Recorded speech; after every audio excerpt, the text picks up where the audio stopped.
we did a study to see how would BrainTap work against opioids. And we actually beat opioids in 3 different studies. Our biological system is only ran 5% by our conscious mind, but people spend all their time trying to change that 5%. When you think of how many people set their goals on January 1, almost 95% of them have fallen off the wagon within 14 days. The unconscious, it's always trying to make connections to what's going on. So if it doesn't think there's a payoff, it won't keep doing it. Hello everyone, this is McClain, John Fallacara from Biohackers Magazine. We're here with a very special guest, a very renowned guest, Dr. Patrick Boyer from BrainTap.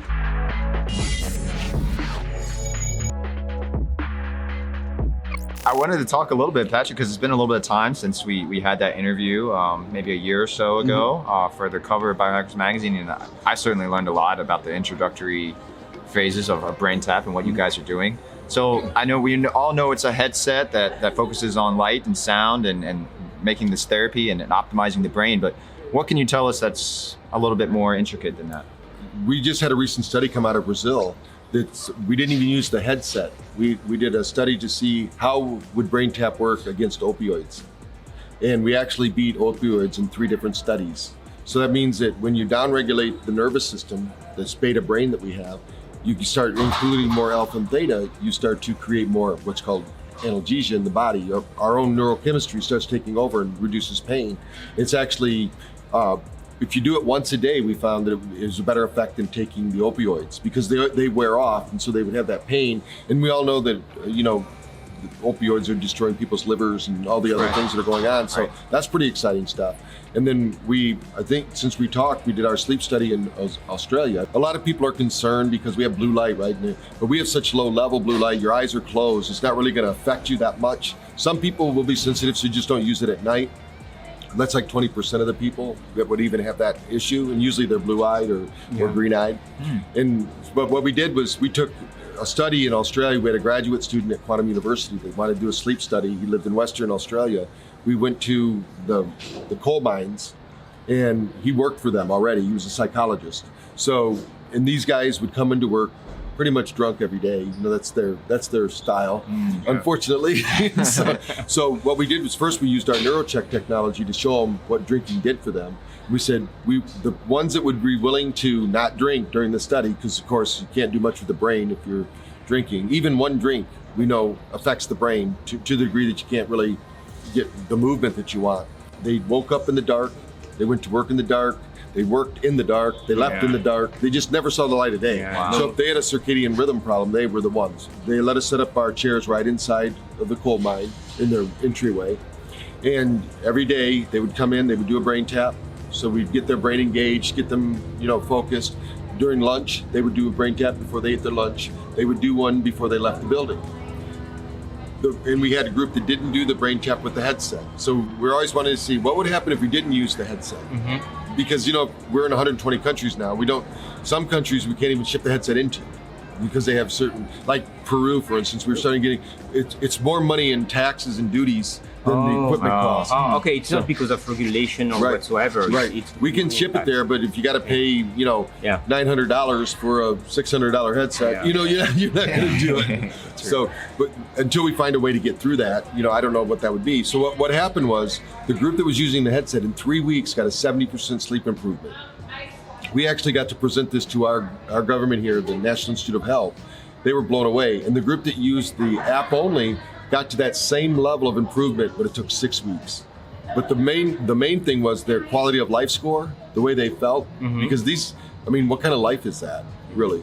But what they found out was instead of just going home, drinking, passing out, waking up, rinse and repeat, they said, now we have time to be with our family, we have energy, we can do things we want to do. They started thinking about how they might improve their life.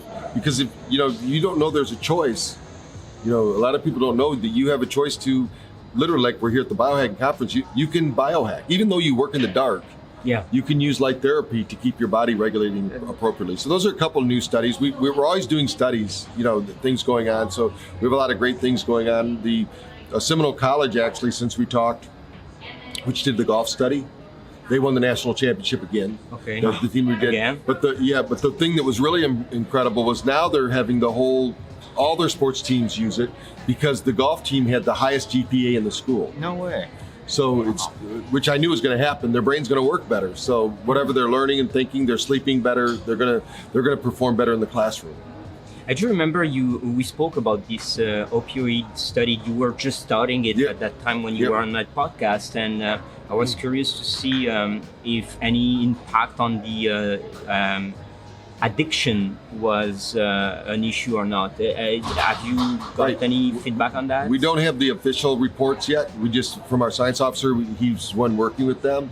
We just know the positive outcome. Okay. But they're going to publish it. Once we have that published, of course, we'll be sharing that with everybody. Yeah. And our big concern is, how do you get people off opioids? That's it. And we've already had anecdotal evidence of that with our 3,000 clinics, because doctors are doing that all the time. Most people don't realize that medicine isn't supposed to be for life. No. Even the SSRIs, they're supposed to be for 28 days. Yeah. But what happens is people start taking that pill and they think it's a supplement. Yeah. You know, it's not a supplement, it's actually doing damage. Yeah. And that's why when you look at a drug commercial, it takes 5 minutes to get through it for a 30-second commercial, because 5 minutes worth of damages to the body. So what we're talking about here is how can we do it without that? And the whole thing is with addiction, and that's my background actually. Yeah. I used to write the programs for DUIs for the state of Arizona. That, yeah. And so the whole thing is about when the brain's out of balance. We know that any of these pharmaceutical solutions, even though we might need them for short term, but the problem is nobody's telling them they're short term. They're easy to get on and hard to get off. And the whole thing is that the brain starts patterning. That's the neuroplasticity we're talking about. So I think that would need a longer study, but what we're finding is if they get on BrainTap, they're getting the result. The whole thing is, are you getting the physiological result? Are you getting, because we have opioid receptors in our brain, we're triggering those through the BrainTap experience. So the government, in America even, we have 2 insurance companies now that pay for BrainTap. We have what they call CPT codes, where doctors can now use it and prescribe it and get paid back from insurance companies. And the main reason, it started with a group called NORA, the Neuro Ophthalmology Research Association, because they were proving that, because they do a lot with concussions, they were proving that we were getting results. So they would make the claims to the insurance company they were getting these great results. They said, whatever you're doing is fine, we'll pay for it. So that's just going to keep improving. I mean, I think eventually we're going to find a lot of these biohacks being approved for insurance, because these actually get results. Right. You know, it's not like, I mean, they're approving surgeries that, one surgery that I read about, the guy's never had anybody live. And he did 7 surgeries. His life just, I go, why would you let this guy keep doing the surgery? Gosh. It's like, so it's like they're experimenting on people instead of, you know, we experiment on ourselves. Yeah. There's a lot of recent talk about the serotonin reuptake inhibitors and stuff like that. I know you guys have probably seen it in the news and everything. How are you guys capitalizing on a lot of actual data coming out of that and bringing BrainTap into the alternative? Well, I would like to see more research on the reality, because when you're in a delta, you're going to create serotonin. That's the trigger for the gut to start making it. And we should have a little bit of that all day long. So it's like almost like a drip that keeps going. Most people are in high delta all the time. That means high inflammation, maybe traumatic brain injury, was something like that. But I think, personally, my belief is they have too much serotonin, but it's not fresh. It's kind of like in the refrigerator, they got a quart of milk. SSRIs are like, you have a quart of milk in there, but instead of using that milk and putting another one in there, you just keep it in the refrigerator for longer periods of time, because they're holding it in the brain. The brain doesn't want the serotonin from yesterday. It wants the serotonin for this moment. Why is that? Because the molecule changes over time, or? Well, you change over time. Yeah. Think of your body more like a river than a pond. The difference is, a pond, you jump in, it's going to be the same water every day.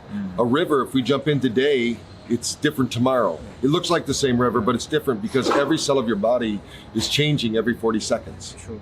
Based on motion. Yeah. We're not the same person even that sat down here and started this interview. No. So what happens when we take serotonin uptake inhibitors is it's actually causing our brain. We did a study with Joquita Handy here in Orange County, California, with autistic children. And she'll tell you that the first thing they have to do now is get them off all the drugs. But they're putting a lot of energy into the psychedelics use instead of using SSRI and things like that now. Oh yeah, that's perfect. We're finding, the nice thing about the plant-based medicine and things like that is that we can actually measure that neuroplasticity. just like what BrainTap does, we're getting more, that means the brain can change, right? Yeah. So it's not a fixed, it's not like we don't say our brain is like a cement block. You know, it's more plastic, it changes all the time. We know that, for instance, when somebody's doing a psilocybin, we know that the brain at a higher level of gamma starts reorganizing the brain. They say that like plant-based medicine has an intelligence. Like the medicine is actually doing it. And these are ancient traditions. So even though people think this is new and scary, no. this has been going on since the dawn of history. And it's kind of the reminder I tell people, I go, people think when we're old, we're supposed to lose our memories. I said, every ancient culture kept the wisdom of the tribe with the elders. It wasn't with the young people. Exactly. You know, so what are we doing differently? It's our lifestyle. You know, we're not taking the downtime we need to recover and heal our brain. I remember last time we spoke on the conference, I was asking you about the headset and the sounds quality and things like that. And you told me that you were working on the sound improvement on certain sounds and binaural sound.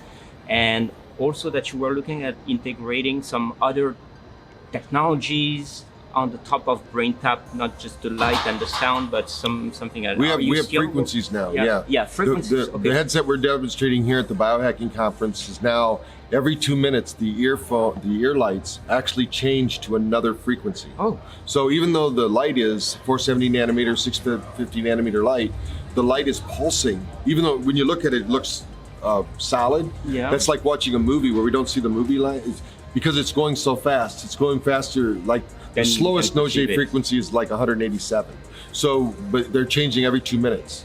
So now we used to only have it on one frequency. And it was the one to turn off the sympathetic drive and turn on parasympathetic. Now it's every 2 minutes, it's changing to a new frequency. Interesting.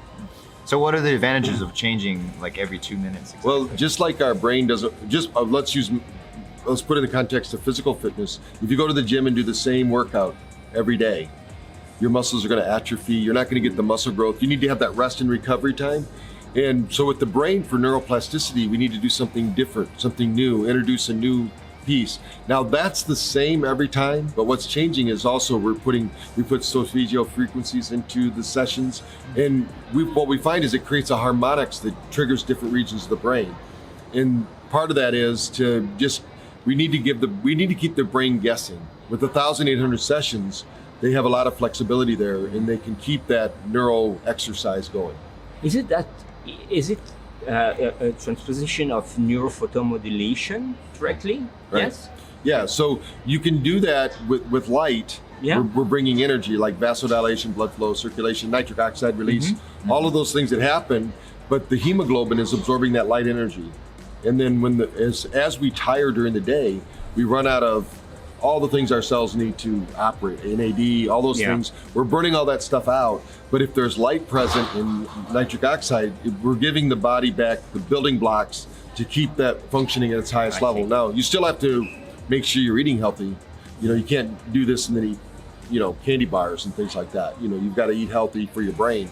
So we talked a little bit about using this for the everyday person and everything, but I'm also interested in, because last time we spoke, we talked about autism and seeing effects like that, and also people that have damage to the decision-making part of their brain and everything, and how it acts as a therapy and a regenerative medicine. Can you talk a little bit about updates with that?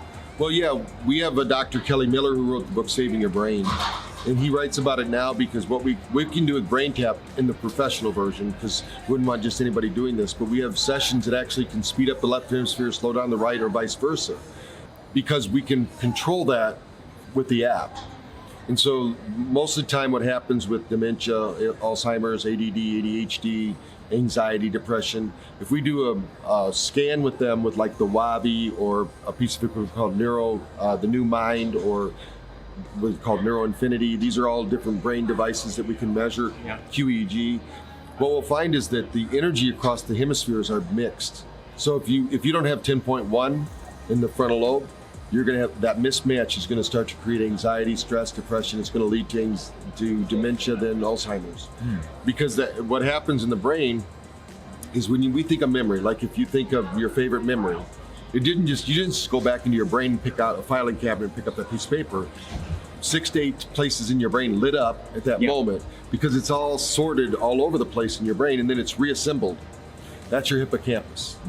So stress causes that area of the brain to, the blood flow to restrict. Just like if I was to tighten my muscles, I'm going to restrict my blood flow to my hands. That is happening all over the brain in the hippocampus.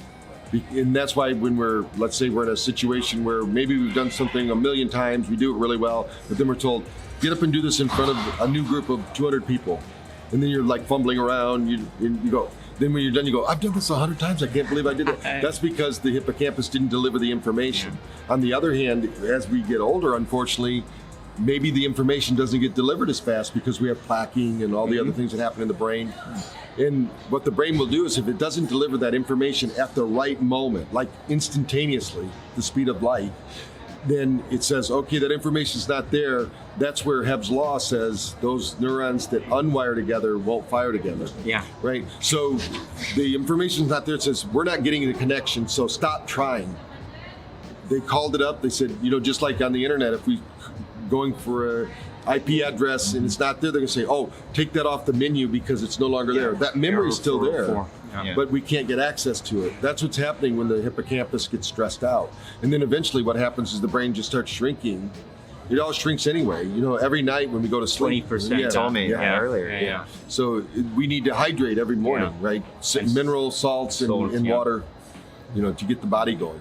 If you allow me to go on a technical point of that, I've been thinking and looking at the BrainTap. So you mentioned before the blue light and the light that is not intense enough.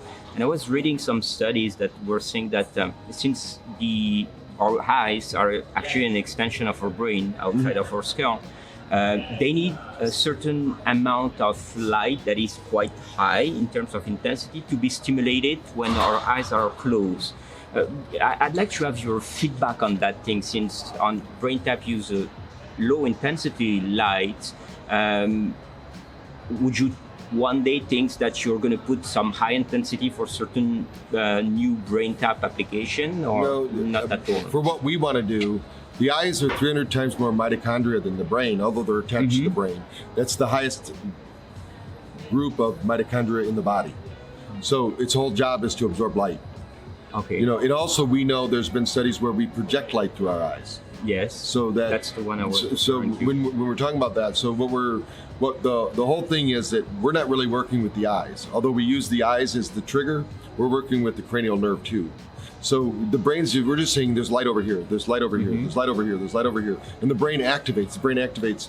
It's more to get the brain exercising the nervous system. It's not about the eyes itself. It's more about how do we train the brain? How do we get brain fitness? And it's like going to the gym. We do all these different exercises because we want to tone our body. There's not just one thing we do. So the same thing's true with brain fitness. That's why we have what we call the neuroplasticity technology and, frequencies of light, the sound, and the vibration. Interesting. Okay. So we've talked a lot about how this affects the brain on different areas of neuroplasticity and consciously what we know, but what about people that are looking more at the effects of the unconscious level, right? Like our adaptive unconscious decision making and stuff like that. Right. Well, that's exactly where that's why I tell people, you don't even have to listen. You can put it on, fall asleep. Our biological system is only ran 5% by our conscious mind, but people spend all their time trying to change that 5%. And it's not going to make that big a difference. That's why, when you think of how many people set their goals on January 1. Yeah, and forget it. Yes, January 3. Almost 95% of them have fallen off the wagon within 14 days. Yeah. And then they go, well, I guess I'll get it next year. I'll loop around and get that. So it's all about rehearsing. So the unconscious, it's always trying to make connections to what's going on. So if it doesn't think there's a payoff, it won't keep doing it. So the payoff with BrainTap, of course, is we feel physiologically better. And then when it shows up as a behavior change in their life, they go, hey, I made that connection. Now people will keep doing it. If they weren't getting that connection, we wouldn't have so many users and people doing it. But in the conscious mind, what happens is people start, there's a saying, all unhappiness comes from unfavorable comparisons. So what's showing up in our life and what we're thinking in our brain, if they don't match, we're unhappy. Right. But if we can start to visualize what we want in our life, then we start seeing it manifest around us. Not that we're magicians, but just we're available for those things to happen. When we're relaxed and we're present with our life, things just work better. And we're not trying to force things, stress things out. And the subconscious, it's going to do what it does. And if we're always overdriving it because of our conscious mind, we put it into that fight or flight. Because it wants to know sequence. It wants to know, why are we doing this? And, there's a saying, Dennis Waitley said it in his book, Seeds of Greatness. He said, first the subconscious is like a robot. We build the robot, now the robot's building us. That reminds me of our artificial intelligence. Yes. Like our brain. That's a lot of people you think about how many people as they age, they get off work, they go to the store, they get their six-pack, they go home, they sit on their couch, they pass out, they wake up, they eat dinner, they go back to the couch, they pass out, they rinse and repeat. Yeah. That's what has to change. We need to start at night. That person, what they really wanted to do was disengage their nervous system, get rid of stress. If they would have put on the BrainTap, did a BrainTap session, get their brain fitness up, they could have had a great quality time with their family. They could have had energy, because it's all about energy in our life right now. We are energy. Yes. Yeah.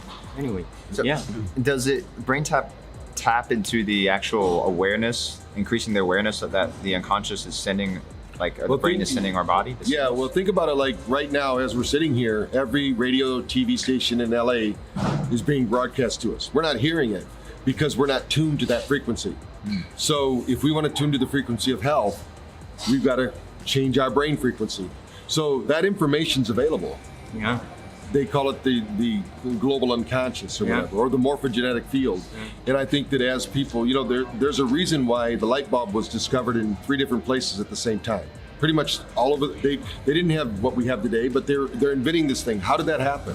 Yeah. There's something else here. I can't explain it, but I do know that, like when Robert Bannister ran the 4-minute mile, now we have high schoolers doing it. And for years they said that could never happen. Yeah. But he changed that. So I think that as we continue to use our brain and continue to tap into these other resources, then we're going to see incredible things happen. We're going to become more superhuman. Yeah. Instead of being... Yeah, when radio was invented, people were never thinking that you could send some sounds across atmosphere and air like that. And the ether, yeah. Right. So right. So right. I mean, everybody's carrying in their pocket a quantum computer. Yeah. I mean, somehow it's picking up, now it's picking, I mean, there's more technology in our cell phones than was in the first space capsule. There's a computer now. This is pretty astounding. This topic actually, I think that the MIT is putting some studies on those quantum energy transmission that is related to these things that we don't know but we perceive. Well, they have in the lab weighed and measured thoughts. Yeah. So they're not just nothing. Yeah. There's energy there that's created and it leaves and comes back as something, because energy is never destroyed. No. Right. So a lot of things that people used to think were metaphysical are now being scientifically proven. The main one is, of course, that we're light, we're energy. I mean, they know that our cells change at every 40 seconds, like we were talking about earlier, because of biophotonic exchange. It has to do with the foods we eat, the people we hang out with, everything we're talking about here at Biohacking. Yeah. Those are all things that change how we show up genetically. 20%, of course, is mom and dad, but the rest, we can change. Environment, do you think that we are going to be to the extent where we're going to prove that consciousness exists? Because today, it's the big fight between psychology and neuroscience. One says that, there is, and the other one says it's impossible. Well, here's the thing, people want to find that. So I'm going to deliver television to you, and then you're going to tear it apart and try to find the studio. It's being broadcast. Yeah. And then you go, hey, there's no studio in there, there's no consciousness. That's because they're trying to take apart the receiver, not the transmitter.